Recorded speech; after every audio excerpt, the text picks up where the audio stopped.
The Red Fairy Book. Preface.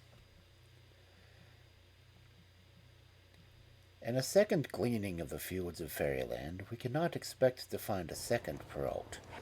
But there are good stories enough left, and it is hoped that some in the Red Fairy Book have the attraction of being less familiar than many of the old friends. The tales have been translated, or, in the case of those from Madame de Lannoy's long stories, adapted, by Mrs. Hunt from the Norse, and by Miss Minnie Wright from Madame d'Aulnoy, by Mrs. Lang and Miss Bruce from the other French sources, by Miss May Seller, Miss Farquharson, and Miss Blakely from the German, while the story of Sigurd is condensed by the editor from Mr. William Morris's prose of the Wolfsoga saga.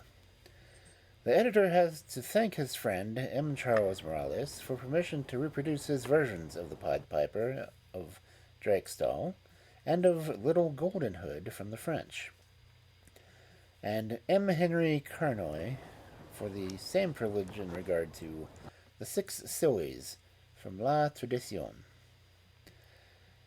Lady Frances Balfour has kindly copied an old version of Jack and the Beanstalk, and Mrs. Smith and Elder have permitted the publication of all two of Mr. Ralston's versions from the Russian.